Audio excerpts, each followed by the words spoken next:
So let me say that again. The current gospel, today's gospel, focuses almost exclusively on forgiveness and grace, but not so much about our sin actually being removed. This message of the two goats, I don't know. I can't put into words how important and crucial it is to the accomplishment of God's eternal plan.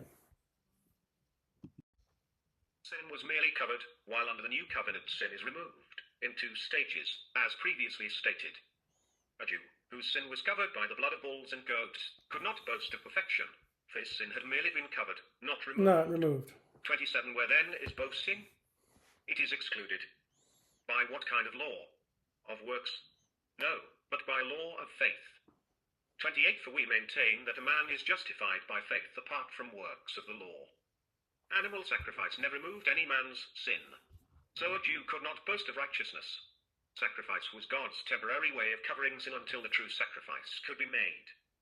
Meanwhile, animal sacrifice allowed God to tolerate sinners. Did Paul nullify the law through faith? Paul's conclusions at the end of Romans 3 seem contradictory to those who do not understand his thought process and terminology. Not once so far has Paul said anything evil about the law, nor has he claimed that it was to be set aside or put away. His true point is summarized perfectly in Romans 3:28. 28. For we maintain that a man is justified by faith apart from the works of the law. He does not cast out the law, but puts it into its proper place.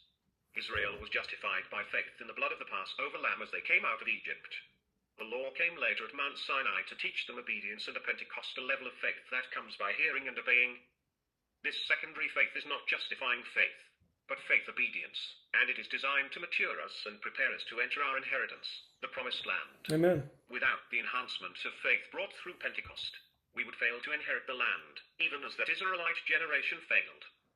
The law has its importance, but we must separate it from our justification. Right. 29. Or is God the God of Jews only?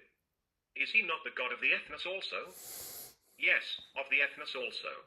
30. Since indeed God who will justify the circumcised by, from faith and the uncircumcised through, faith is one.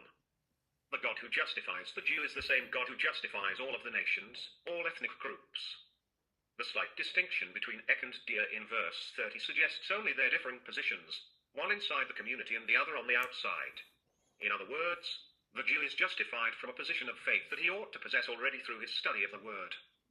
The ethnos must learn faith as a new way of life, so they are justified through, by means of, faith. This is not a crucial point, but Paul's terminology is quite technical to describe the two situations. Right.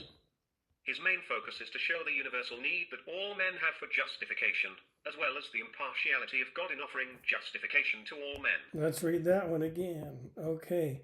His main focus, Paul's main focus, is to show the universal need that all men have for justification, as well as the impartiality of God in offering justification to all men. 31. Do we then nullify the law through faith? May it never be. We On the contrary, we establish the law. Paul was aware that many Jewish Christians, as well as non-Christian Jews, had accused him of teaching that the law was put away. We read of this in Acts 21:20. And they said to him, You see, brother, how many thousands there are among the Jews of those who have believed, and they are all zealous for the law. 21. And they have been told about you that you are teaching all the Jews who are among the ethnos to forsake Moses, telling them not to circumcise their children nor to walk according to the customs. That was, of course, a half-truth. Paul did indeed teach that circumcision, when performed as a religious rite, was an old covenant vow that made their justification dependent upon their full compliance to the law, even as their fathers have vowed in Exodus 19:8, all that the Lord has spoken, we will do. As a mere custom, circumcision was as harmless as any other identifying mark. Did Paul's teaching, then, cause Jews to forsake Moses? Well, again, that was another half-truth.